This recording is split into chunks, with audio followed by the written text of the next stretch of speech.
एक Windows server machine बनाया था, उसको कैसे एक्सेस करना है हमने वो देखा था। Let me see if recording started. Recording started, ठीक है। फिर उसके बाद हमने कल क्या कवर किया? कल हमने इस मशीन को as a web server deploy किया और उसको नेटवर्क सिक्योरिटी ग्रुप से अलाउ करवाया, ताकि हम जो उस पे वेबसाइट या एप्लीकेशन, वेब एप्लीकेशन होस्टेड है, उसे उसे बाहर से कैसे एक्सेस करवा सकते हैं। उसके अलावा हमने एक कल लिनक्स मशीन डिप्लॉय किया, उसे कैसे कैसे एक्सेस कर सकते हैं हमने वो देखा। उसके अलावा हमने इस पे भी एक वेब सर्वर डिप्लॉय किया, उसे बाहर से कैसे एक्सेस करवा सकते हैं वो भी देखा हमने।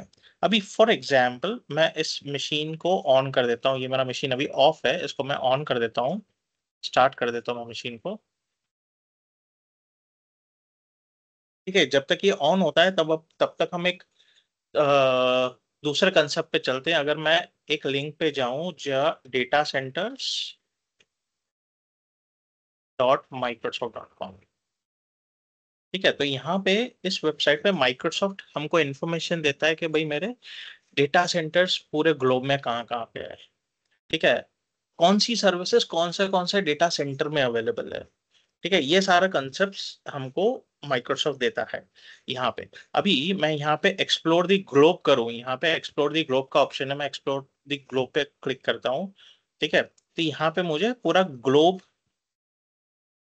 लोड हो रहा है, ये ग्लोब लोड हो गया।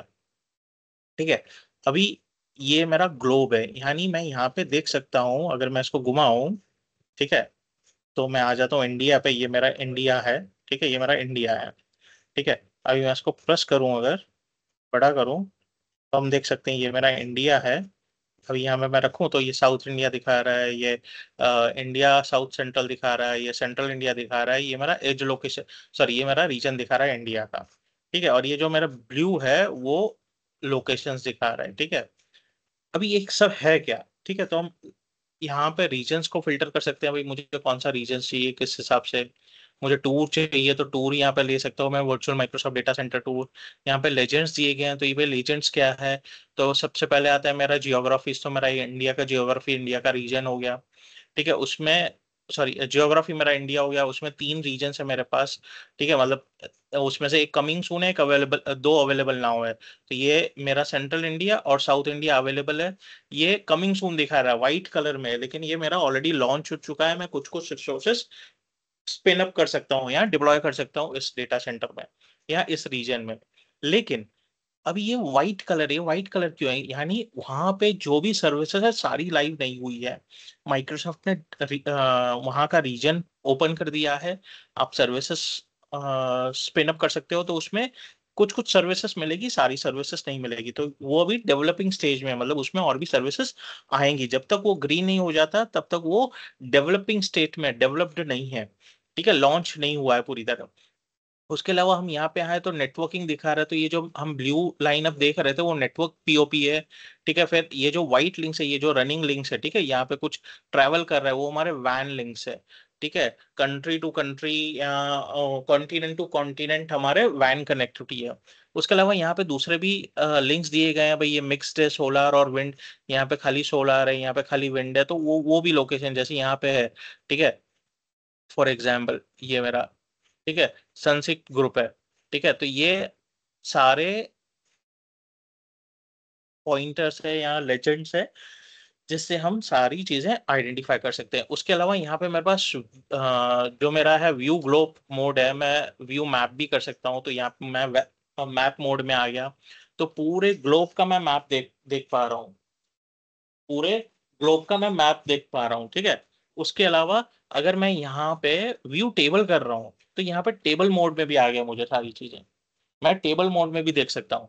ठीक है, अभी यहाँ पे टेबल मोड पे, यहाँ पे अगर मैं ऑल ज्योग्राफीज को फिल्टर करके सिर्फ इंडिया कर लेता हूँ, तो मुझे सिर्फ इंडिया का देखना है अभी।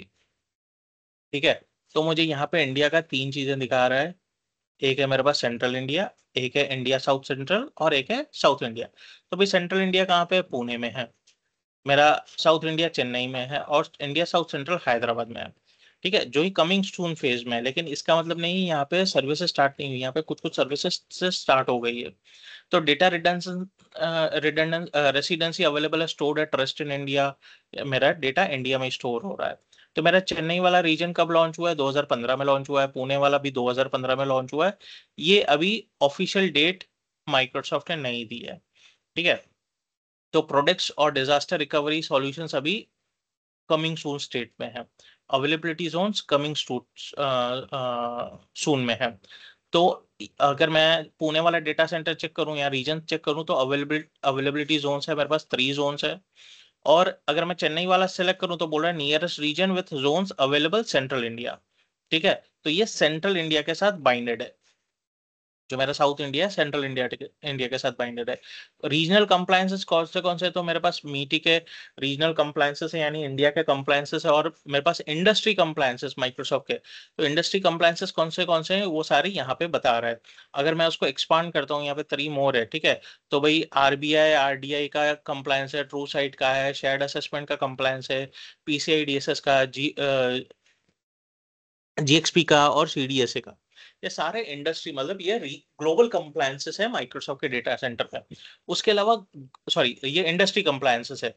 और ग्लोबल कंप्लायंसेस कौन से है? तो ग्लोबल कंप्लायंसेस में भाई सॉक 3 का है, सॉक 2 का है, सॉक 1 का है। ये सॉक क्या है? तो सिक्योरिटी ऑपरेशन सेंटर है, यानी माइक्रोसॉफ्ट का ये इस रीजन में सिक्योरिटी ऑपरेशन सेंटर डिप्लॉयड है।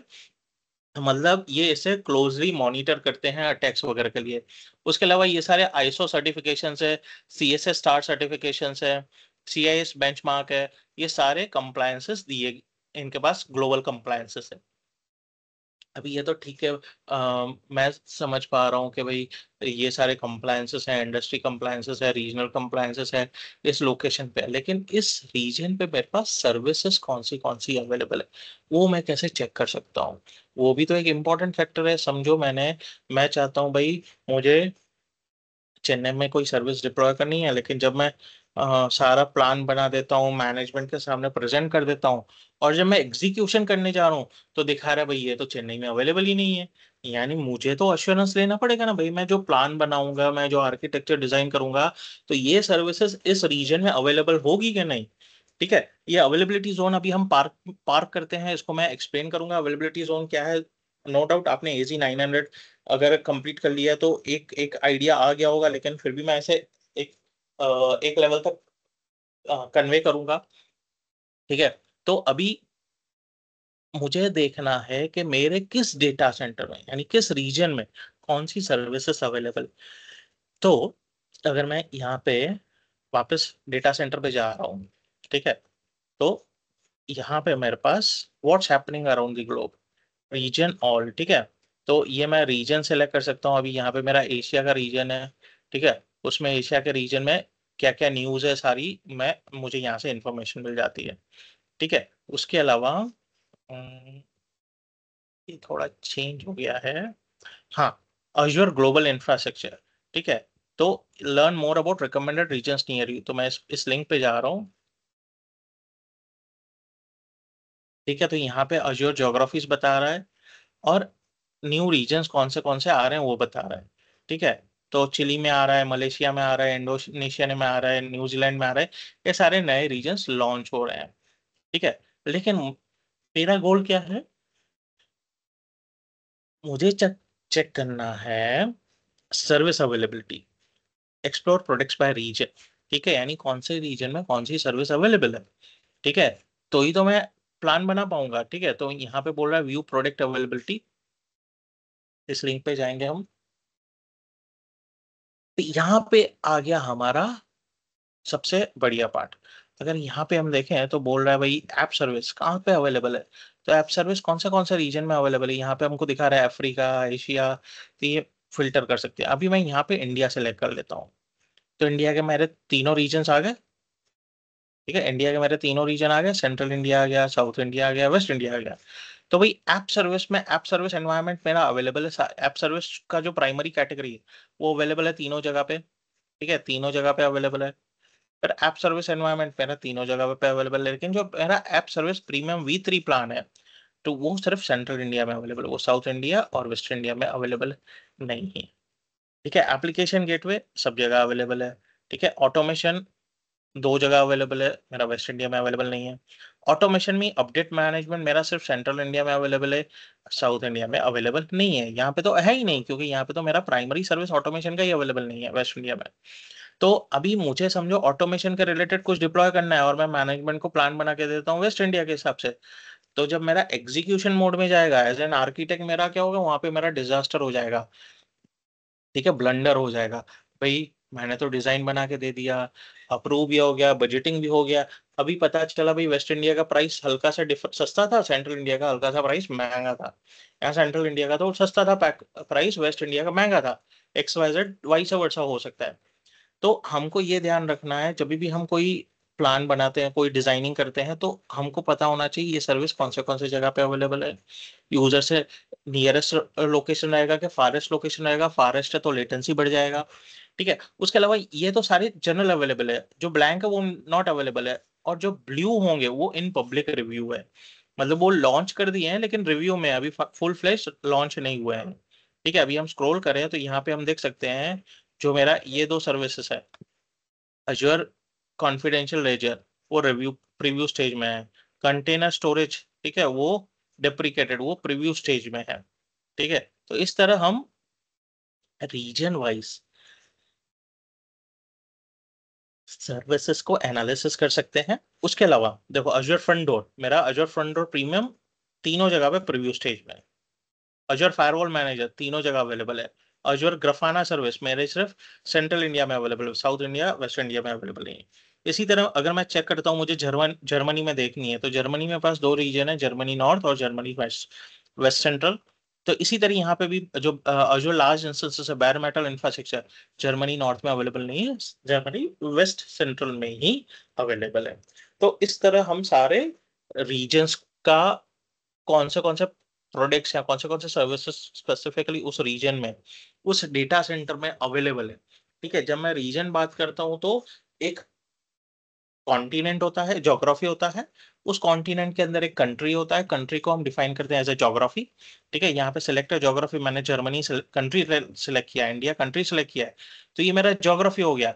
इस ज्योग्राफी के अंदर मेरे पास तीन डेटा सेंटर्स है। तो इन डेटा सेंटर्स को हम डेटा सेंटर्स नहीं बोलते हैं अजूर के लैंग्वेज में, हम रीजन्स बोलते हैं। तो वही डेटा सेंटर कैसे बोलेंगे, तो डेटा सेंटर अभी इस रीजन के अंदर फॉल होगा। ठीक है, अंदर फॉल होगा डेटा सेंटर। अभी एक रीजन के अंदर मल्टीपल डेटा सेंटर्स हो सकते हैं, एक भी हो सकता है, दो भी हो सकता है, तीन भी हो सकता है। जनरली इन मोस्ट केसेस तीन होते हैं अगर फुली डेवलप्ड डेटा सेंटर है, नहीं तो मिनिमम एक होता है। तो इस ये क्या मतलब तात्पर्य क्या हुआ, इसका मतलब क्या हुआ। ठीक है, तो जनरली कोई भी रीजन होता है हमारा, ठीक है, फॉर एग्जाम्पल अभी जैसे ये मेरा रीजन है, फॉर एग्जांपल मैं ले लेता हूँ वेस्ट इंडिया का। ठीक है, ये मेरा वेस्ट इंडिया है जो पुणे में है। ठीक है, वेस्ट इंडिया का रीजन है, ये पुणे, ये मेरा पुणे रीजन है। ठीक है, तो अभी ये पुणे रीजन के अंदर मेरे पास एक नहीं मल्टीपल डेटा सेंटर्स हो सकते हैं। ठीक है, एग्जाम्पल लेते हैं, ये मेरा एक डेटा सेंटर है,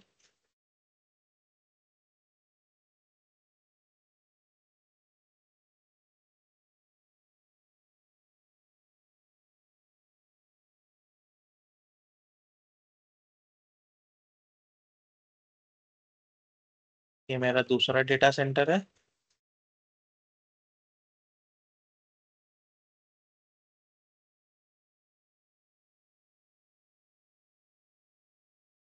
और ये तीसरा डेटा सेंटर है फॉर एग्जाम्पल।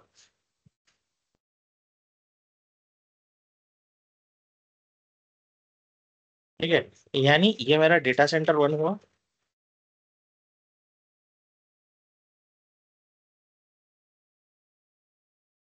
ये डेटा सेंटर टू हुआ मेरा, अब ये डेटा सेंटर थ्री हुआ। तो जब मैं अभी कोई भी डेटा सेंटर में क्या होता है, जब जब हम इस डेटा सेंटर को समझें, इस डेटा सेंटर को हम समझें, ठीक है, मैं इसको हटा देता हूँ और इसको थोड़ा हम साइड में लेके चलते हैं। समझते हैं हमारा एक डेटा सेंटर है, फर्ज करते हैं ये मेरा एक डेटा सेंटर है।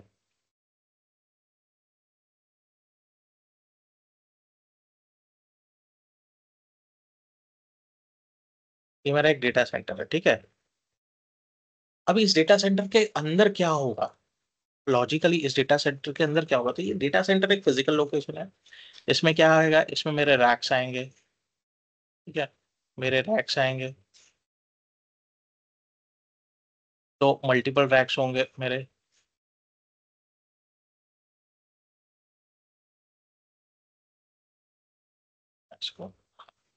मल्टीपल रैक्स होंगे। अभी इसके अंदर रैक्स के अंदर क्या होगा, तो भाई मेरे फिजिकल सर्वर्स होंगे, फिजिकल सर्वर्स होंगे मेरे, मल्टीपल सर्वर्स होंगे।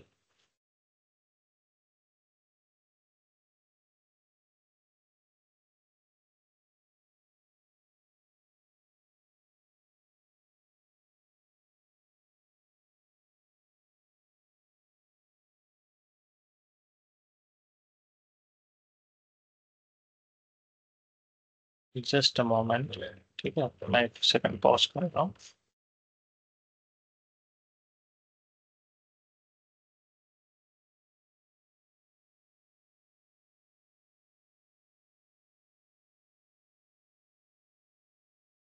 या सॉरी, सो मल्टीपल सर्वर्स होंगे एक रैक के अंदर, ठीक है, 10 20 50 सर्वर्स हो सकते हैं, ठीक है। मैं इसको थोड़ा,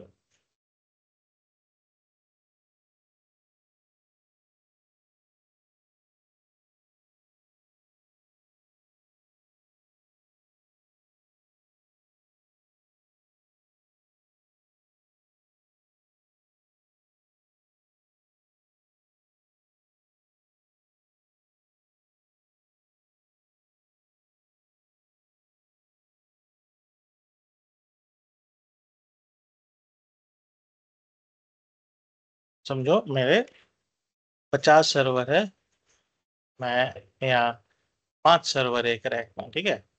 ऐसे मल्टीपल रैक्स रहेंगे। अभी इसको मैं ग्रुप कर लेता हूँ।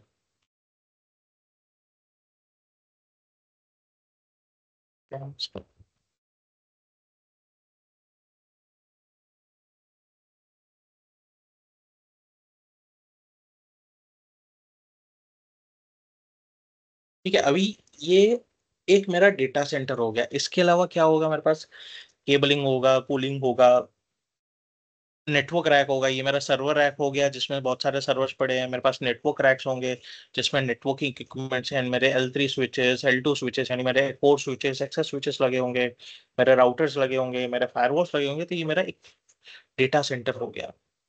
अभी माइक्रोसॉफ्ट की भाषा में हम इसे डेटा सेंटर नहीं बोलते हैं, ठीक है। इसे हम बोलते हैं अवेलेबिलिटी जोन, इसे हम बोलते हैं अवेलेबिलिटी जोन। अवेलेबिलिटी जोन यानी मेरे पुणे के रीजन में जो एक सिंगल लोकेशन है, उसके अंदर मेरे पास 3 डेटा सेंटर्स है, तो मैं उन्हें 3 डेटा सेंटर नहीं बोलूंगा, 3 अवेलेबिलिटी जोन बोलूंगा, ठीक है। यानी 3 अवेलेबिलिटी जोन बोलूंगा। फॉर एग्जाम्पल, ये मेरा अवेलेबिलिटी जोन 1 हुआ, ये अवेलेबिलिटी जोन 2 हुआ, और ये अवेलेबिलिटी जोन 3 हुआ। यानी जब मैं कोई वर्चुअल मशीन स्पिन कर रहा हूं, मैं वो कोई वर्चुअल मशीन डिप्लॉय कर रहा हूँ, ठीक है। जैसे हमने कोई कल कल वर्चुअल मशीन डिप्लॉय किया था, तो हमने सिलेक्ट किया भाई मुझे चाहिए पुणे रीजन में, सेंट्रल इंडिया में, वेस्ट इंडिया में। तो हम पुणे नहीं सिलेक्ट करते, हम वेस्ट इंडिया या सेंट्रल इंडिया सिलेक्ट करते हैं, करेक्ट। हम वेस्ट इंडिया या सेंट्रल इंडिया इस तरह सेलेक्ट करते हैं। तो अब ये वीएम कहाँ बैठेगा भाई, ये तो मेरे किसी सर्वर पे बैठेगा, किसी फिजिकल बॉक्स पे बैठेगा, ठीक है। ये फिजिकल बॉक्स क्या है, तो ये इस सर्वर रैक में पड़ा है। ये फिजिकल बॉक्स पे बैठा है वीएम।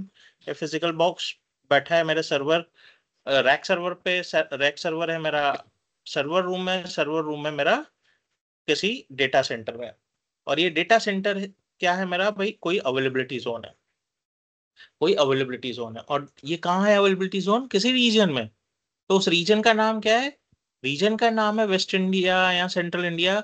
और लोकेशन कहाँ है, फॉर एग्जांपल वेस्ट इंडिया है तो पुणे है, सेंट्रल इंडिया है तो चेन्नई है। ठीक है। तो हम जनरली कोई भी रिसोर्स डिप्लॉय करते हैं तो हम रीजन का नाम सिलेक्ट करते हैं, लोकेशन नहीं सिलेक्ट करते हैं।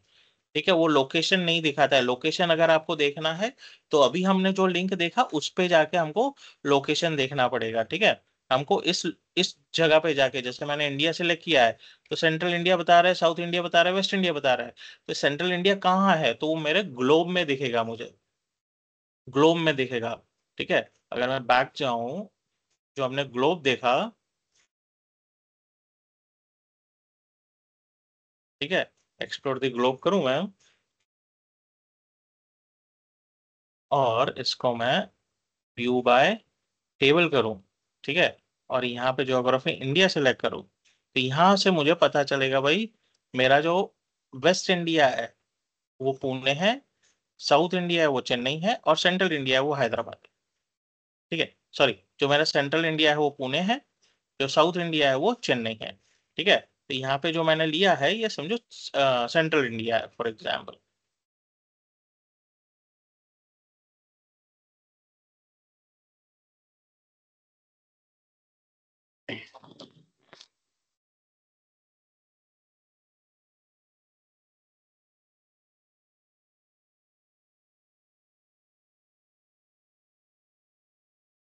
हमने सेंट्रल इंडिया लिया है, वो पुणे का लोकेशन है, तो हमको वहां से पता चल रहा है भाई ये पुणे का लोकेशन है, नहीं तो हमको ऐसे नहीं पता चलेगा भाई ये पुणे का लोकेशन है।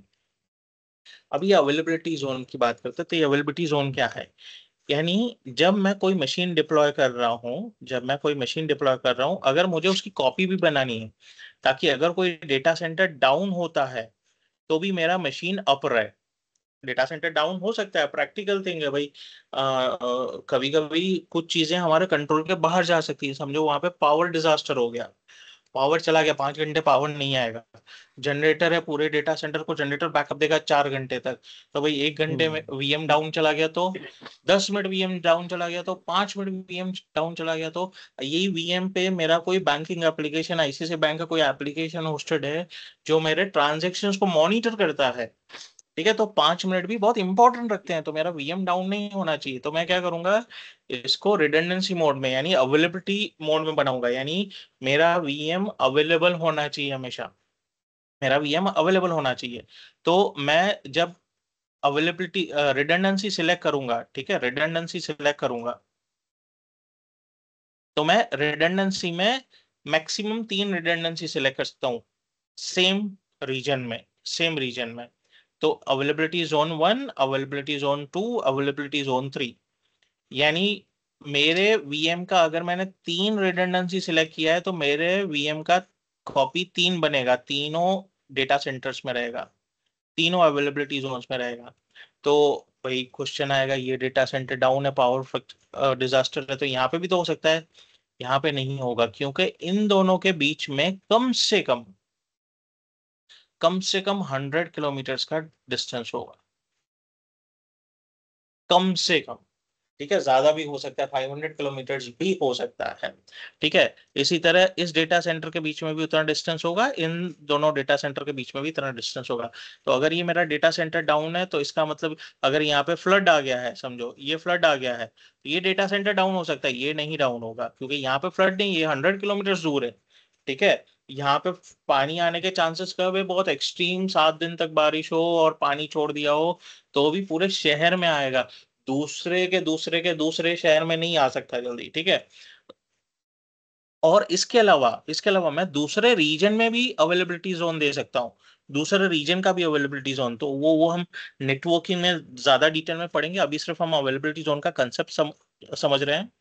तो अभी समझो मैंने जब वीएम डिप्लॉय किया, तो मैंने जब अवेलेबिलिटी जोन सेलेक्ट किया, तो मैंने बोला भाई मेरा पहला वीएम होना चाहिए अवेलेबिलिटी जोन 1 में, और दूसरा मशीन होना चाहिए अवेलेबिलिटी जोन 2 में। तो मेरे लिए माइक्रोसॉफ्ट ने मुझे ये दिया अवेलेबिलिटी जोन 1, ये दिया अवेलेबिलिटी जोन 2।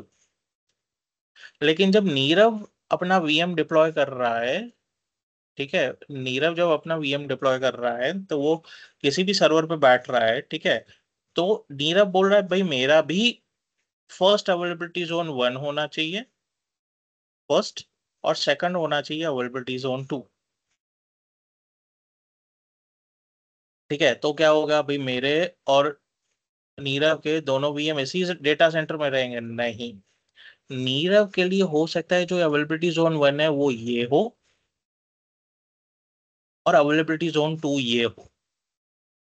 तो माइक्रोसॉफ्ट बैकएंड में आपको नहीं बताएगा, आप सिर्फ हम सिर्फ रीजन सेलेक्ट करेंगे सेंट्रल इंडिया, और अवेलेबिलिटी जोन सेलेक्ट करेंगे भाई, अवेलेबिलिटी जोन 1 2 3। ठीक है, उसमें चेकबॉक्स आएगा आपको कितने वीएम कहाँ कहाँ चाहिए, 2 अवेलेबिलिटी जोन में चाहिए, 3 अवेलेबिलिटी जोन में। तो हमको सिर्फ availability zone 1, availability zone 2, availability zone 3, ये ऑप्शन ही दिखेंगे। ठीक है, हमको नहीं पता चलेगा माइक्रोसॉफ्ट हमारा वीएम कौन से डेटा सेंटर में रख रहा है। उसके दो फायदे हैं। एक तो मैं और नीरव दोनों बैठ के प्लान बना रहे हैं, और दोनों सोचते हैं दोनों वीएम हम अवेलेबिलिटी जोन 1 में रखते हैं, और दोनों डेटा सेंटर क्रैश हो गए तो, ठीक है, तो ये एक डिजास्टर है। दूसरा, ये एक सिक्योरिटी मेजर भी है। भाई अगर किसी को पता चल गया मेरा वीएम कौन से डेटा सेंटर में है, तो कोई भी जाके हैक कर सकता है। ठीक है, कोई भी उस डेटा सेंटर के टीम को पटा लिया, स्टाफ को पटा लिया, तो जाके वहां पे क्या कर सकता है, डेटा सेंटर ब्रीच कर सकता है, मेरा डेटा चुरा सकता है। तो ये एक सिक्योरिटी प्रिकॉशन भी है। अभी इसके अलावा हमारे पास एक कंसेप्ट और है। अभी समझो मैंने सेलेक्ट किया भाई, मुझे इस डेटा सेंटर में इस डेटा सेंटर में वीएम का कॉपी रखना है। मतलब मैं एक वीएम बना रहा हूँ, ठीक है, तो ये क्रैश हो गया, तो मुझे लोकल डेटा सेंटर में उसका कॉपी चाहिए। लोकल डेटा सेंटर में उसका कॉपी चाहिए। तो उस सिनेरियो में क्या होगा भाई, समझो मेरा इस रैक पे, इस सर्वर पे एक लोकल कॉपी बना। ठीक है, एक लोकल कॉपी बनी। ठीक है, उसे हम लोकल रिडंडेंट रिडंडेंसी बोलते हैं, लोकल रिडंडेंसी बोलते हैं। हम सब स्टोरेज या नेटवर्किंग में मैक्सिमम कंसेप्ट पढ़ेंगे। अभी माइक्रोसॉफ्ट फ्रीक्वेंटली अपने सर्वर्स को, रैक्स को, या फिजिकल बॉक्सेस को, ठीक है, अपग्रेड करता रहेगा। इस पे जो फॉर्मवेयर है वर्चुअलाइजेशन का, उसे अपग्रेड करता रहेगा, अपडेट करता रहेगा। तो उस सिनेरियो में अगर मेरा वीएम इधर है, ठीक है, और इधर है, या इसमें है, इसमें है, तो उस सिनेरियो में क्या होगा, अगर माइक्रोसॉफ्ट बोल रहा है मैं आज ये पूरा रैक अपडेट करूंगा, ये पूरा रैक अपडेट करूंगा, तो उस सिनेरियो में क्या होगा, प्रॉब्लम ये हो जाएगी कि मेरे दोनों वीएम्स डाउन हो जाएंगे। पहले 10 मिनट के हो, आधे घंटे के लिए हो, 1 घंटे के लिए हो, मेरे दोनों वीएम्स डाउन हो जाएंगे। ठीक है, तो इसमें हमारा एक कंसेप्ट आता है फॉल्ट डोमेन और अपडेट डोमेन।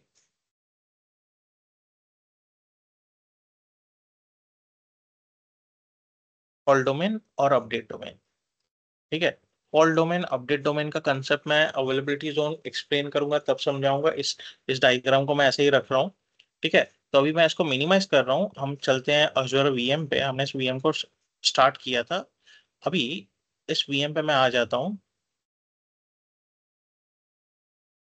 इसको मैंने, जैसे हमने कल मशीन्स की सीरीज समझी थी, कौन सा सीरीज की मशीन है। ठीक है, यहाँ पे मेरा B2S का मशीन है। ठीक है, कल हमने मशीन की सीरीज समझी थी, अगर याद हो।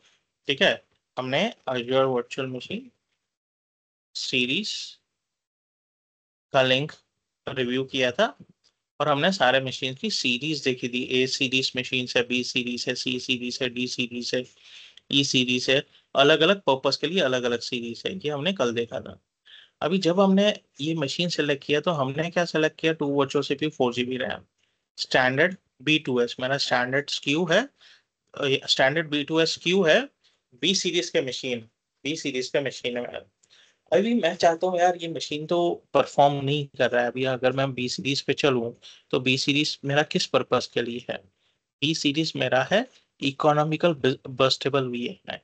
यार मुझे मजा नहीं आ रहा है, मेरा परफॉर्मेंस नहीं आ रहा है, मुझे चाहिए जनरल पर्पस कंप्यूट में जाना है, या मुझे हाई मेमोरी कंप्यूट में जाना है। ठीक है, कंप्यूट ऑप्टिमाइज, मुझे हाई प्रोसेसिंग चाहिए, या हाई मेमोरी चाहिए, हाई परफॉर्मेंस चाहिए।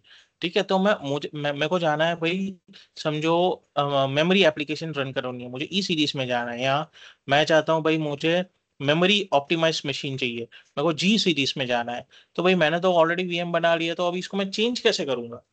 ठीक है, मैं माइग्रेट तो नहीं कर सकता, migrate is not a logical thing. अभी मेरा वीएम ऑन है, मेरा वीएम ऑन है, मैं वीएम को कनेक्ट भी कर लेता हूँ। ठीक है, हम वीएम को कनेक्ट भी कर लेते हैं। मैं चलता हूँ वीएम पे।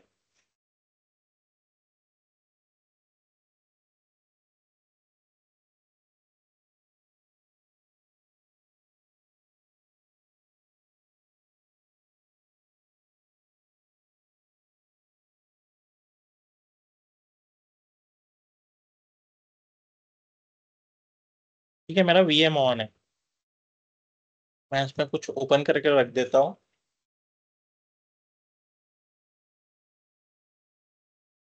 एक नोटपैड ओपन कर लेता हूँ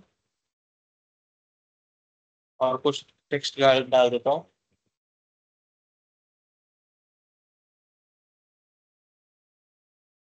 ठीक है, मैंने वो टेक्स्ट डाल के छोड़ दिया। अभी हम मिनिमाइज कर देते हैं मशीन को। अभी मैं चाहता हूँ, मुझे मशीन का साइज चेंज करना है, मशीन का साइज चेंज करना है। तो हमारे पास यहाँ पे अवेलेबिलिटी प्लस स्केल है, मैं इसको एक्सपांड करूंगा और इसके अंदर मेरे पास साइज है। साइज में चलेंगे हम।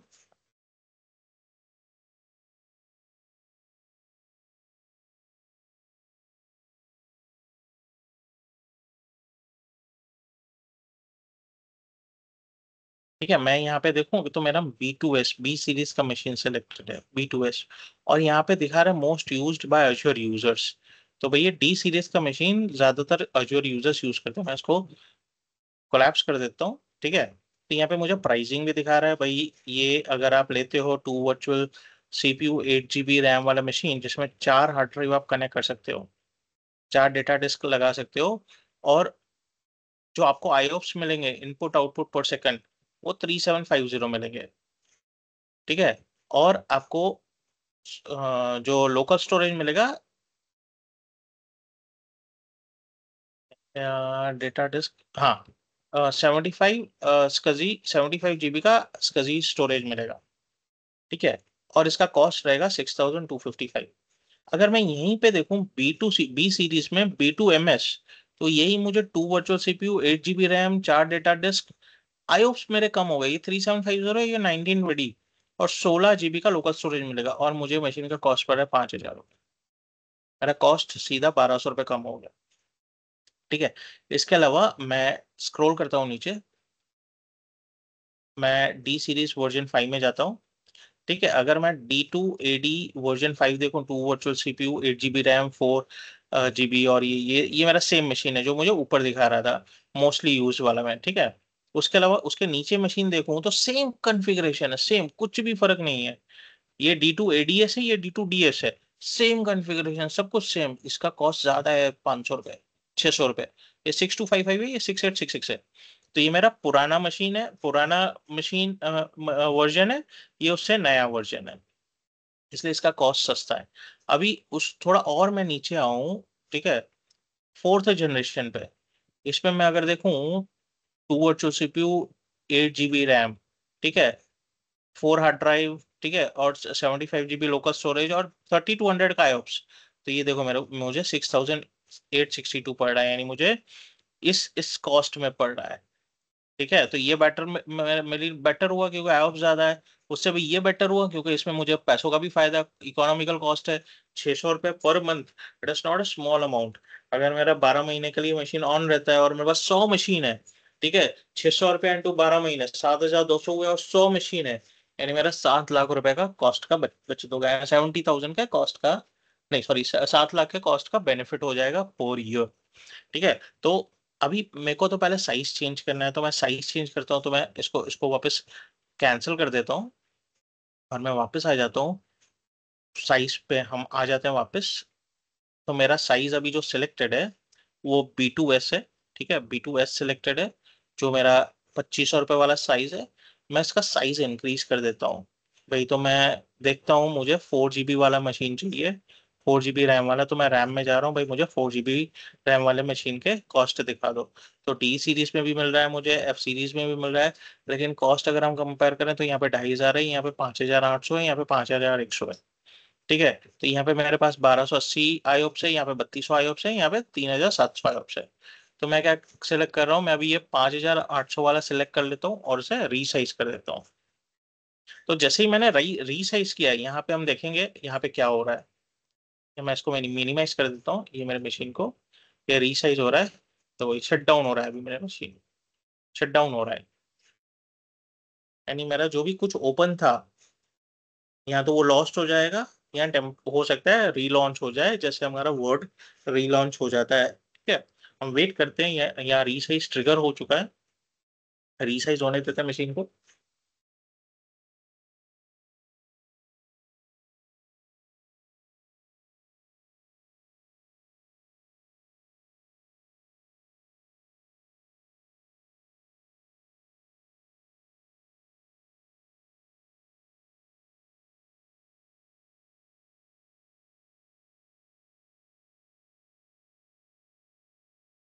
संतोष, एक क्वेश्चन हाँ था, एक हाँ दो बताइए। क्वेश्चन थे। जैसे कि आपने बताया रीसाइज करना है, ये आपने हम्म मशीन किया रीसाइज, तभी हम्म तो ये जो भी कॉर्पोरेट एनवायरनमेंट है, तो वो हम्म तो वर्किंग टाइम में तो ये करेगा नहीं। सीधी सी हम्म बात है, क्योंकि कितने लोग काम कर रहे होंगे, कितने भी उस पे वीएम चालू होगा, उसके अंदर भी वीएम, किसी कोई भी वीएम अंदर मशीन ऑन हो रहेगा, और कोई कितने लोग इस पे काम कर रहे होंगे हम्म सपोज, हम्म तो उसका काम भी सब चला जाएगा, किसी ने सेव नहीं किया होगा फाइल, कुछ भी हो, हम्म कोई भी रीजन हो। तो पर्टिकुलर उन लोग कुछ like upgradation time, like down time बोलेंगे, तो ऐसे करके उन लोग अपग्रेड करेंगे। हाँ करेक्ट। उसमें मेंटेनेंस विंडो होता है एवरी वीक। हाँ maintenance means, okay. Maintenance window defined होता है हर एक कंपनी का एवरी वीक। ठीक है, जैसे सैटरडे को हो गया या संडे को हो गया, एवरी वीकेंड पे मेंटेनेंस विंडो डिफाइंड होता है भाई, 2 AM टू 5 AM या 1 AM टू 4 AM। ठीक है, तो मेंटेनेंस विंडो जो भी कैब मीटिंग में आपका डिफाइन हुआ है, जो भी मैनेजमेंट ने डिफाइन किया है मेंटेनेंस विंडो, आप अपग्रेडेशन या डाउन टाइम उसी टाइम में ले सकते हो, नहीं तो मशीन डाउन टाइम नहीं कर सकते until and unless it is unexpected down time. Unexpectedly machine corrupt हो गया या मशीन बंद हो गया, ठीक है, आपने उसको वापस जाके ऑन कर दिया, वो अनप्लान्ड है, उस आपने प्लान नहीं किया है वो, कुछ माल फंक्शन हो गया। ठीक है, तो उस सिनेरियो में तो आपका भी कंट्रोल नहीं है। लेकिन यस करेक्ट। जो जो प्लान्ड डाउन टाइम ले सकते हो अपग्रेडेशन के लिए, अपडेशन के लिए, वो मेंटेनेंस विंडो में ही लेना पड़ेगा। और एवरी वीक हर एक ऑर्गेनाइजेशन का है, या वंस इन अ मंथ या once in a week maintenance window defined होता है कि इस टाइम पे भाई नॉन नॉन पीक आवर्स होंगे या नॉन प्रोडक्शन आवर्स होंगे, तो इस टाइम पे हम मशीन्स अपग्रेड करेंगे या अपडेट करेंगे या कुछ भी चेंजेस करेंगे। करेक्ट। और ये बताओ। आई ये आईओएसपीए क्या है मींस उसका, सॉरी। आपने आयोप्स बताया ना आयोप्स आयो। इनपुट आउटपुट पर सेकंड, मतलब जिस स्पीड से मेरा डेटा राइट किया जाएगा, इनपुट आउटपुट। ठीक है, मेरा जो सीपीयू और रैम हार्ड ड्राइव पे डेटा स्टोर करेगा जिस स्पीड से, हर हार्ड ड्राइव का एक आयोप्स होता है। हर एक मशीन जब डेटा स्टोर करती है हार्ड ड्राइव पे, तो हार्ड ड्राइव का आयोप्स होता है। ओके। ठीक है, तो उसे हम आयोप्स कहते हैं। ओके। अगर मैं गूगल पे जाऊं, ठीक है, रीसाइज हो रहा है, मैं बोलूँ व्हाट इज आयोप्स। ठीक है, सो IOPS, which stands for Input Output Operations per Second, is performance metric that measures how many read and write operations a storage device can handle in 1 second. Got it?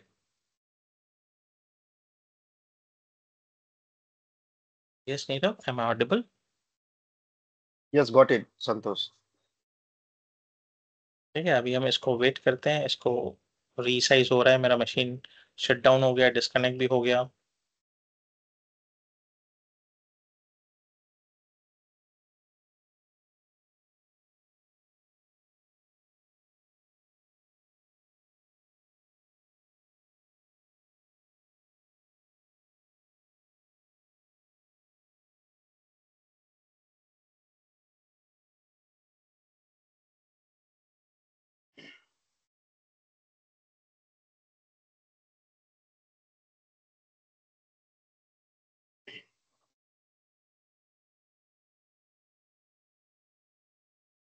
आपने ये regional वाला बताया, ये तो मुझे आज सुबह मॉर्निंग में ही मैंने स्टडी किया ना, तो हम्म। उसमें पता चल गया।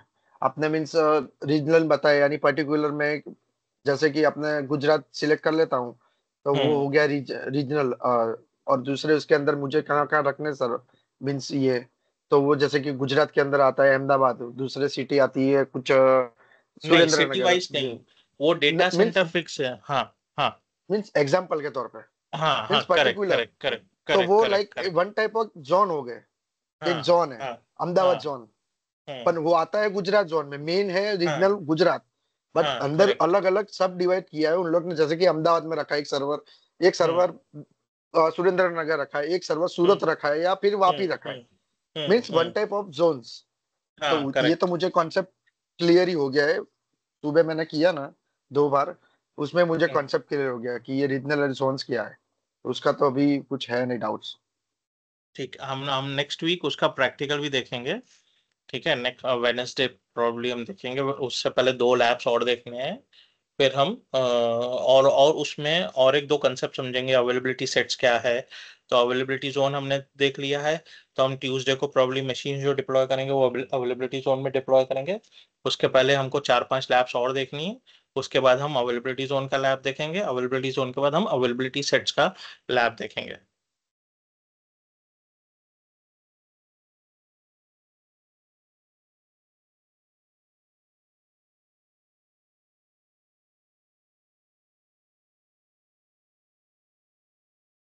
और मुझे एक सब, हाँ क्वेश्चन, मैंने जब हम्म। ये पढ़ा, हम्म। जितने की एज्योर मशीन के 4 मीन्स होते हैं, 4 टाइप मेथड होती है, जैसे कि ऑन डिमांड, तो ऑन हम्म। डिमांड तो होता है ट्रेनिंग और ये टेस्टिंग पर्पस के लिए, करेक्ट। हम्म। और एक रिजर्व होता है, रिजर्व, और वो दूसरा हम डेडिक। वो मैं एक्सप्लेन करूंगा, डोंट वरी। देखो, नहीं नहीं चार तो चार ऑन स्पॉट होता है, मतलब एक होता है हमारा ऑन डिमांड, एक एक रिजर्व, स्पॉट इंस्टेंस, हाँ, एक रिजर्व्ड होता है। स्पॉट इंस्टेंट को मैंने एक पर्टिकुलर एक ऐसे देखने जाए तो अभी स्पॉट आपने बताया, वो एक अपडेटेड मींस अपग्रेडेड है प्रोनाउंस, मींस जो भी है, बट उसका पहले रिजर्व बोलते थे, मींस कॉर्पोरेट में नहीं, उसको रिजर्व रिजर्व्ड बोलते हैं। रिजर्व्ड कैसा होता है? देखो, मैं तीनों में, ऑन डिमांड या पे एज यू गो बोलो, दोनों सेम है। ऑन डिमांड मतलब या मुझे जब चाहिए मैंने जाके स्पिन अप कर दिया, वो पे एज यू गो मॉडल में आता है। दूसरा स्पॉट इंस्टेंस होता है। स्पॉट इंस्टेंस में यानी अभी जो भी फिजिकल सर्वर पे जगह खाली है, तो माइक्रोसॉफ्ट उस सर्वर की जगह आपको सस्ते में दे देगा, उसे स्पॉट इंस्टेंस सबसे सस्ता होता है। ठीक है। ओके लेकिन जब उस सर्वर पे डिमांड आई, उस रीजन में डिमांड आई, तो आपके इंस्टेंस को प्रायोरिटी नहीं मिलेगी, आपका इंस्टेंस रिलीज कर दिया जाएगा, आपका वर्चुअल मशीन डिलीट कर दिया जाएगा। क्यों? क्योंकि आपको वो जो स्पॉट इंस्टेंस मिलता है वो प्रोडक्शन के लिए नहीं होता है, वो टेस्टिंग पर्पस के लिए होता है। तो अगर वो चला भी जाता है, वो टेस्टिंग आप सस्ता पड़ रहा है इसलिए हम स्पॉट इंस्टेंस लेते हैं। नहीं तो जनरली हम जो सबसे ज्यादा चलने वाला होता है वो ऑन डिमांड होता है, एसएमबीस में, स्मॉल एंड मीडियम ऑर्गेनाइजेशन में, और कॉर्पोरेट्स में, एंटरप्राइजेस में। ऑन डिमांड भी चलता है 40%, 60% रहता है हमारा रिजर्व्ड इंस्टेंसेस। रिजर्व्ड में क्या होता है भाई, मुझे पता है ये मेरा डोमेन कंट्रोलर है, या डीएचसीपी सर्वर है, या डीएनएस सर्वर है, या वेब एप्लीकेशन सर्वर है। भाई मुझे तो आने वाले 5 साल इस सर्वर को चलाना ही है, ये मेरा वेब एप्लीकेशन रहेगा, ये मेरा वेबसाइट रहेगा, या डोमेन कंट्रोलर रहेगा ही, एक्टिव डायरेक्टरी सर्विसेज रहेगी ये तो मुझे चाहिए ही चाहिए, इसके बिना तो मेरा काम चलेगा नहीं। यानी मुझे तो आने हम्म वाले 5 साल तक ये वर्चुअल मशीन चाहिए ही चाहिए। तो मैं क्या बोलूंगा माइक्रोसॉफ्ट को जाके, भाई मुझे ये इस कॉन्फ़िगरेशन का मशीन चाहिए, और मैं 1 साल 3 साल रिजर्वेशन दे देता हूँ, मतलब कमिट कर देता हूँ कि मैं 3 साल मशीन यूज करूंगा। फिर अगर मैं या डिलीट भी कर दूं तो भी मैं 3 साल का पैसा दे दूंगा देखो। ओके, तो उस तो मैं सिनेरियो में, हाँ हाँ, उसके बोलो बोलो। हाँ वही रिजर्व के मीन्स, वो मैं अभी मैंने सुबह मॉर्निंग में जो पढ़ा ना, वो हम्म। मैं ऐसे मुझे मेमोराइज करके मैं आपको एक्सप्लेन कर रहा हूँ कि मुझे जहां तक मैंने पढ़ा है वो काफी हद तक सही है या गलत है, आई डोंट नो, बट हम्म। मैंने जो पढ़ा था रिजर्व के लिए आप बता रहे हो, सो हाँ, वो बताओ। रिजर्व वीएम होता है, वो पर्टिकुलर कुछ टर्म्स होता है, terms and condition, hmm. Like hmm. आप 1 साल हम्म। के लिए रख रहे हो, या 3 साल के लिए रख रहे हो, या 5 साल के लिए रख हम्म। रहे हो। करेक्ट। सिंपल। करेक्ट। उस हाँ, कैसे होता है वो भी है, जैसे कि उसका पेमेंट मेथड वो आपने बताया था फर्स्ट डे, जैसे कि हम्म। ईएमआई पे कर सकते हो या फिर अप टू फ्रंट करके कर सकते हो हाँ। करेक्ट। पेमेंट। हम्म। और दूसरा ये रिजर्व मशीन का जो सेट मीन्स होता है मोस्ट प्रोबेबली यूज, तो लाइक वो वेब सर्वर है, एसक्यूएल है, लाइक खुद क्लाइंट अपने खुद की एप्लीकेशन उस पे रख सकते हैं सर्वर पे। हम्म। उसके लिए रिजर्व वीएम होता है जहां तक बेसिकली मुझे पता है, हाँ। जो मैंने हाँ। पढ़ा है वहां तक। हाँ, मतलब कोई भी हम कुछ भी डाल सकते हैं उस पे, लेकिन हमको पता होना चाहिए भाई मुझे ये 3 साल के लिए मशीन लगेगा। अगर मुझे पता ही नहीं है 3 साल के लिए या 1 साल के लिए मशीन लगेगा और मैं रिजर्वेशन कर दूं, फिर पता चला भाई 2 महीने के बाद तो मुझे मशीन चाहिए ही नहीं, तो भी मुझे 10 10 महीने का पैसा तो देना पड़ेगा माइक्रोसॉफ्ट को, क्योंकि मैंने तो रिजर्वेशन ले लिया, तभी तो माइक्रोसॉफ्ट ने डिस्काउंट दे दिया है। ठीक है। हम जब उस दिन ओके। प्राइसिंग कैलकुलेटर कर रहे थे तो दिखा रहा था रिजर्वेशन आप कर रहे हो तो आपको और 10% 20% और डिस्काउंट मिलेगा, क्या 32% और डिस्काउंट मिलेगा, करेक्ट। Correct correct. ठीक है, अभी ये मेरा मशीन रीसाइज हो चुका है तो कैसे पता चलेगा। मैं जाऊंगा वापस मशीन पे, ओवरव्यू टैब पे, और अगर हम देखें तो अभी मुझे हो चुका है मशीन स्टैंडर्ड D2 DS हो चुका है वर्जन 5, यानी 2 वर्चुअल CPU 4 GB रैम ही है। ठीक है, अगर मैं साइज पे वापस जाऊं तो अभी इसमें भी मेरा 2 वर्चुअल CPU 4 GB रैम है। जो मेरा बी सीरीज में था इसमें भी सेम है। ठीक है, लेकिन मेरे आयोस बदल गए उस चक्कर में मेरा कॉस्ट भी बढ़ गया। ठीक है, अभी मेरा जो कॉस्ट लग रहा है 5,800 है। ठीक है, पहले लग रहा था 2,500 रुपये। ठीक है, पहले था मेरा B2S, अभी जो मेरा साइज है वो D2DS है। D2DS है। अभी मैं मशीन वापस कनेक्ट करूं तो मुझे वापस मशीन मिल जाएगा, यानी माइक्रोसॉफ्ट क्या करता है उस मशीन को रीबूट कर देता है, शट डाउन नहीं करेगा। बेसिकली वो एक फिजिकल सर्वर से दूसरे फिजिकल सर्वर पे माइग्रेट कर देता है।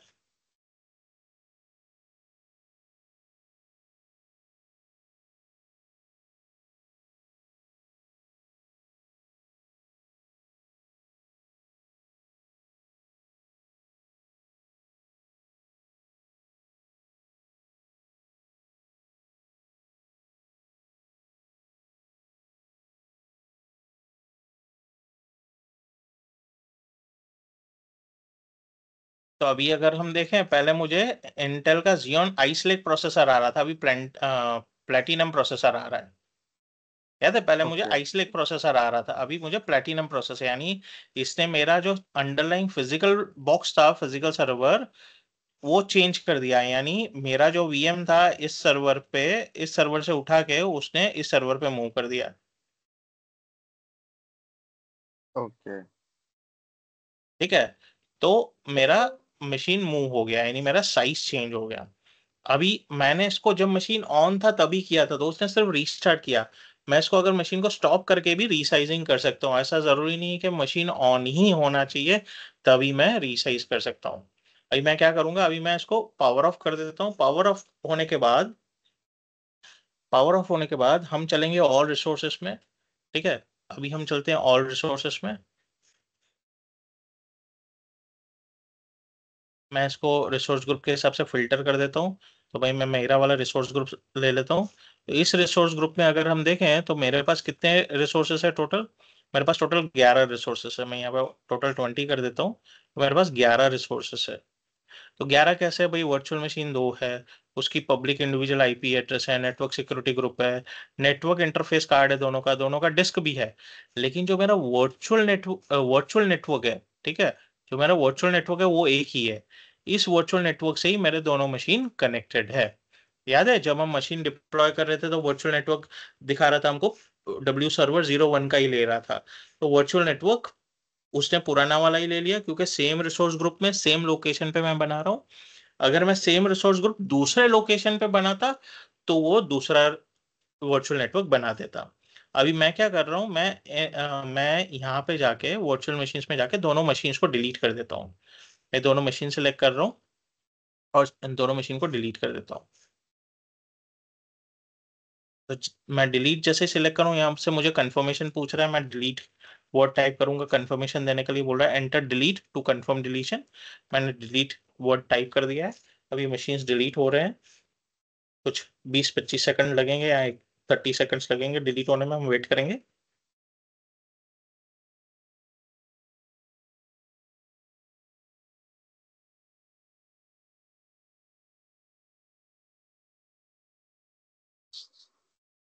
मेरे दोनों मशीन्स डिलीट हो गए, ठीक है, सक्सीडेड 2 कमांड्स आ गया भाई। मैं इसको फिर भी यहाँ पे एक मशीन दिखा रहा है, मैं रिफ्रेश कर देता हूँ, ठीक है, दोनों मशीन्स डिलीट हो चुके हैं। मैं अभी वापस ऑल रिसोर्सेज पे जा रहा हूँ, इसको रिसोर्स ग्रुप के हिसाब से फिल्टर कर देता हूँ वापस। अभी हम ध्यान से चेक करें तो यहाँ पे दोनों नेटवर्क सिक्योरिटी ग्रुप्स और वर्चुअल नेटवर्क डिलीट नहीं हुआ है। नो डाउट इन दोनों का पैसा नहीं लगता है हमको, लेकिन हमको ध्यान रखना है भाई, जब हम कोई भी रिसोर्स ग्रुप, कोई भी मशीन डिलीट करते हैं तो उसके रिलेटेड सारे कंपोनेंट्स डिलीट हो जाने चाहिए। अभी ये तो वर्चुअल नेटवर्क हमने मशीन के साथ बनाया था, और डब्ल्यू सर्वर 01 मशीन के साथ, लेकिन हो सकता है अभी हम मंडे को जो सेशन देखेंगे उसमें हम पहले वर्चुअल नेटवर्क बनाएंगे, फिर मशीन बनाएंगे। वो वर्चुअल नेटवर्क हमारा एज इट इज चलेगा लास्ट तक। मैं उस वर्चुअल नेटवर्क को डिलीट नहीं करूंगा, वो मेरा वर्चुअल नेटवर्क मैं समझ के बनाऊंगा। उस वर्चुअल नेटवर्क के बारे में मैं मंडे नहीं बताऊंगा, उसको नेटवर्किंग के लेक्चर में बताऊंगा, लेकिन हम उस वर्चुअल नेटवर्क को मंडे को ही बना देंगे, फिर हम दूसरे लैब्स देखेंगे। तो अभी मैं ये क्या करता हूँ, ये मैं तीनों रिसोर्स सिलेक्ट कर ले रहा हूँ और यहाँ से मैन्युअली उसको रिकन्फर्मेशन दे रहा हूँ डिलीशन के लिए। या वर्चुअल नेटवर्क।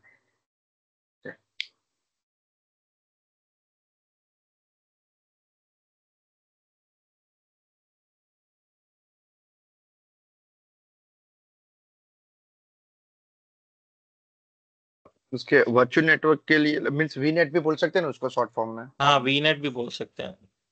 ओके, उसके लिए भी आज सुबह ही मेरा था मीन्स उसका मैंने जो पढ़ा था जहाँ तक मुझे याद है, वर्चुअल नेटवर्क में दो टाइप के नेटवर्क होते हैं। एक by default azure means Microsoft provide करता है, और एक खुद का बनाना पड़ता है, ओवन वी नेट। नहीं, वो दूसरा कंसेप्ट है, वो दूसरा कंसेप्ट है। ठीक है, अभी अभी हम समझेंगे आपको जो आपका फ्री अजूर अकाउंट एक्टिवेट कैसे करना है, ट्रायल। ठीक है, तो उसके लिए हम जाएंगे गूगल पे,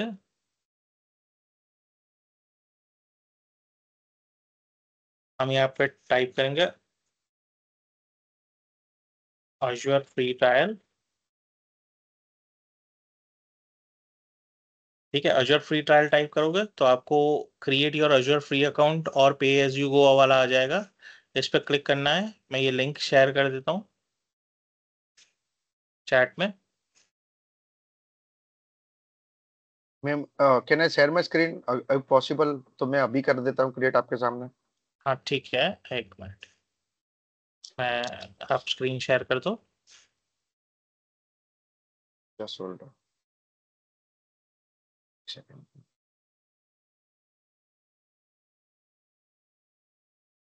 एक सेकंड संतो, एक कॉल कर ले। हम्म।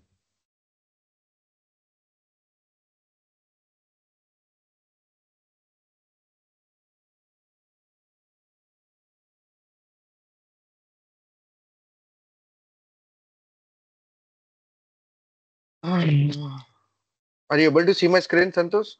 हाँ, इट्स विजिबल।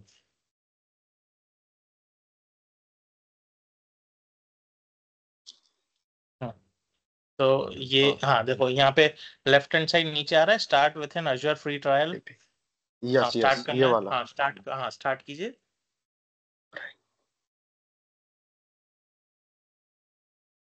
ठीक है, try account Azzur for free.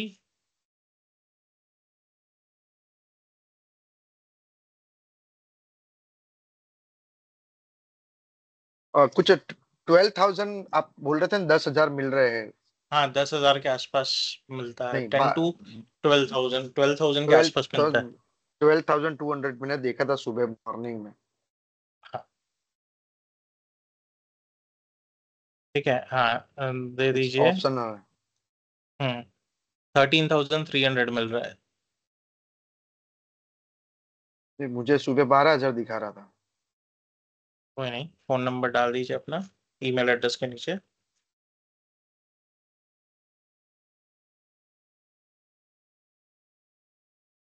Phone number her time same ही रहेगा ना?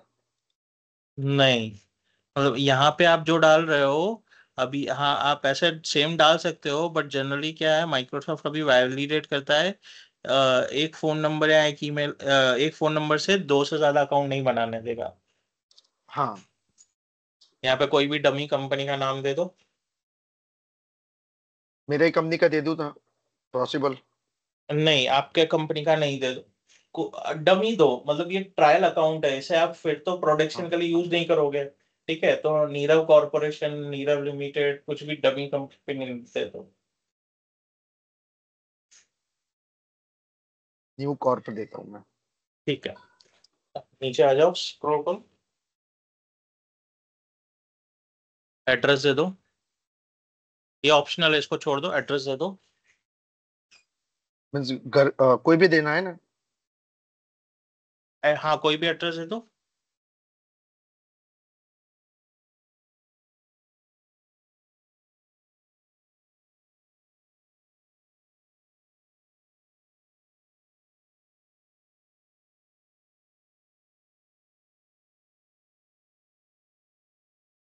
सब में लिखना रहेगा? हाँ, नहीं, फर्स्ट लाइन इंपॉर्टेंट है, सेकंड और थर्ड ऑप्शनल है।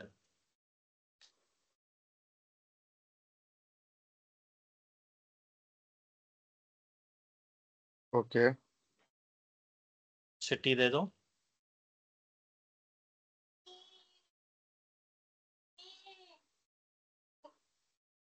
State. State Gujarat.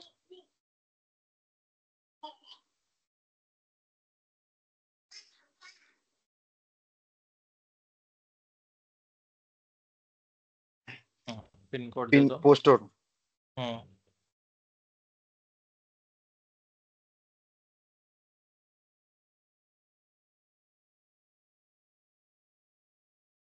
Next.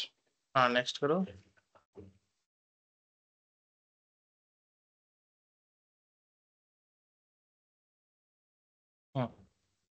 Mouse को रोटेट कर दो, वो जो बगल में फोटो है उसके हिसाब से, डायरेक्शन।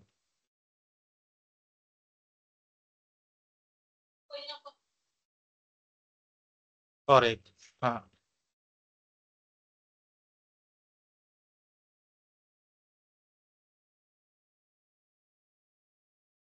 ये सारा एक्सेप्ट कर लो टर्म्स।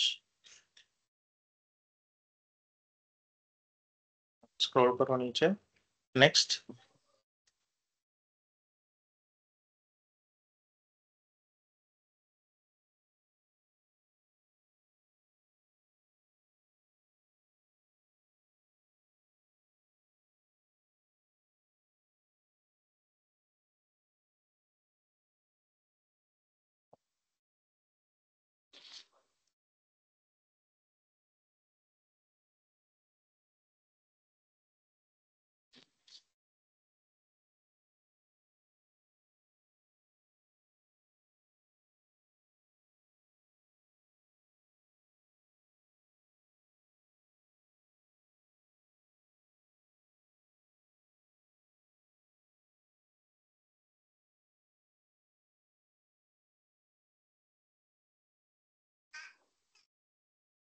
अभी स्क्रीन अनशेयर करके क्रेडिट कार्ड डिटेल्स भर दो, और सीवीवी नंबर डाल के उसको वेरीफाई कर लो। Okay, sure.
Santosh, are you able to see my screen? या इट्स विजिबल। ठीक है, हो गया, साइन अप करो। नेक्स्ट। ओके। अभी ये माइक्रोसॉफ्ट ऑथेंटिकेटर ऐप शायद इंस्टॉल करने को बोलेगा। नहीं रुको, जरूरत नहीं है अभी फिलहाल। अभी भी रुको रुको रुको, अभी कुछ नहीं करना, ऊपर जाओ। वो हाँ, कंफर्मिंग योर इन्फॉर्मेशन रीडायरेक्टिंग चलने दो।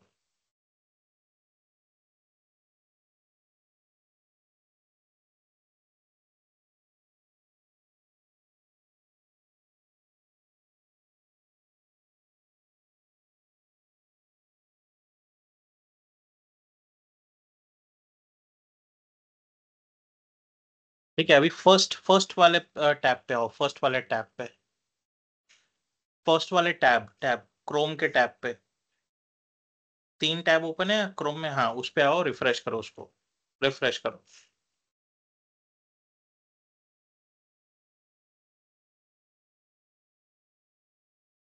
फिर से रिफ्रेश करो। नहीं ये ट्रायल अभी क्यों, लास्ट वाले टैब पे जाओ, स्क्रॉल करो नीचे। इस पे हो माइक्रोसॉफ्ट अज्योर ब्लू स्ट्रिप में लिखा है ना, उस पे क्लिक करो।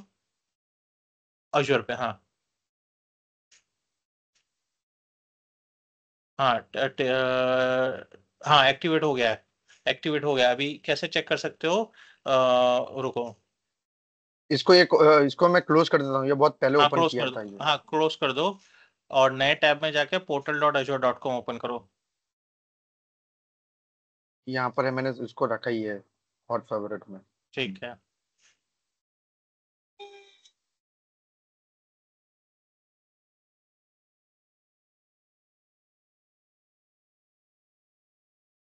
वर्चुअल मशीन्स पे जाओ। हाँ वहीं वहीं वहीं से वर्चुअल मशीन्स है ना। फिफ्थ, हाँ वर्चुअल मशीन्स। हाँ क्रिएट करने का ऑप्शन आ गया, ठीक है। अभी इसका बैलेंस कैसे चेक करना है वो मैं बता देता हूँ, 1 मिनट। आपने कल आई थिंक से बताया था कुछ यूजेस होम पर जाते हैं।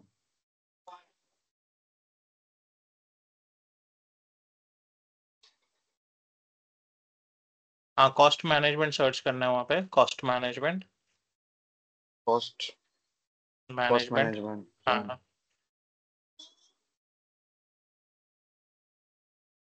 उसमें लेफ्ट हैंड साइड बिलिंग है, बिलिंग पे जाओ।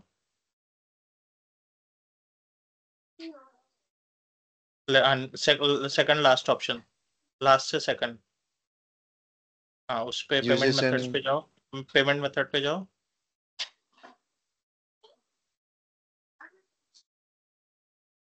ठीक है यहाँ पे, हाँ स्क्रॉल करो नीचे, और लेफ्ट हैंड साइड पे ये अजूर सब्सक्रिप्शन है, वहाँ पे जाओ।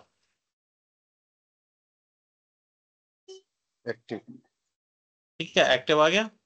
अभी यहाँ पे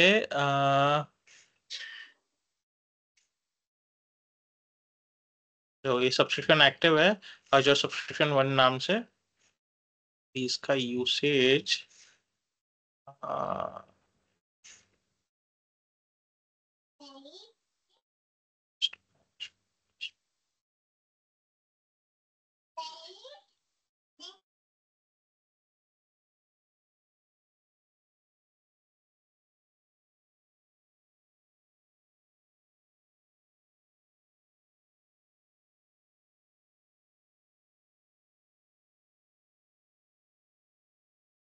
हाँ चेंज स्कोप करो उसे।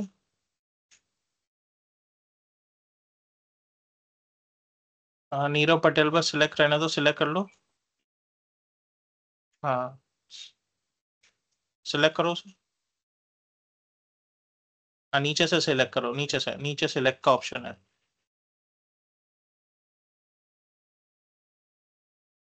ठीक है, एक काम करो, इसको क्लोज कर दो। 1 मिनट। हाँ लेफ्ट हैंड साइड पे ओवरव्यू टैब पे जाओ।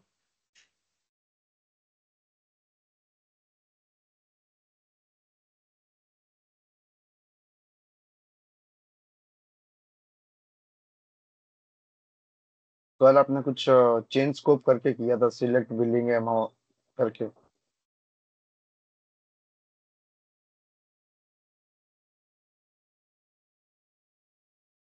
अभी ये बहुत कुछ चेंज हो गया है, पहले ऐसा सब नहीं आता था। नीचे स्क्रॉल करो। View quick start confirm billing. हाँ, एनालाइज कॉस्ट करो।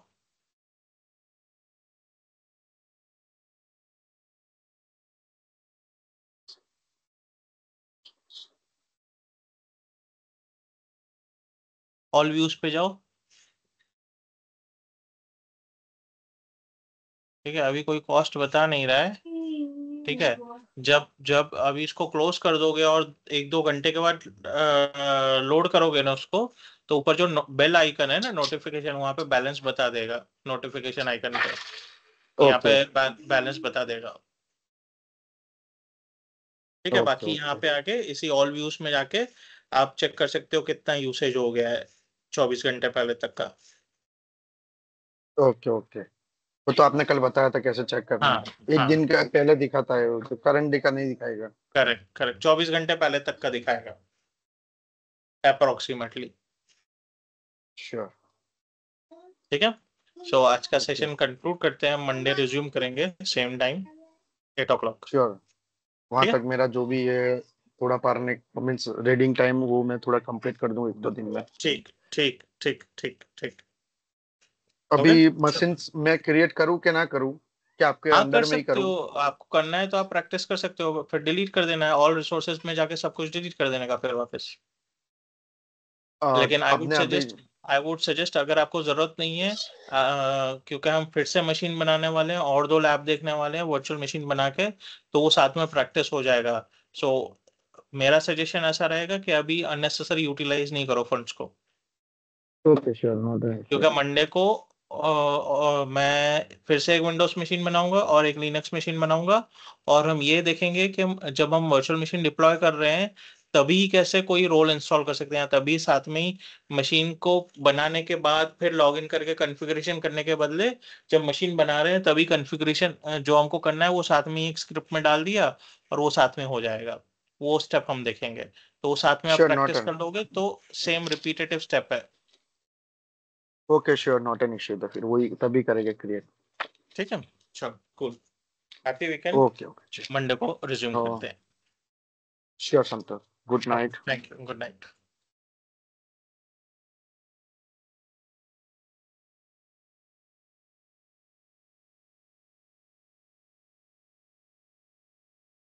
संतोष ये I think so maybe record stop करना भूल गए।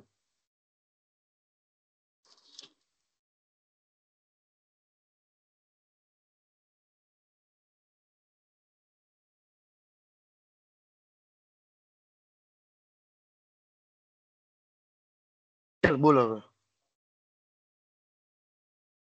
આમાંથી બી અવાજ આવી ગયો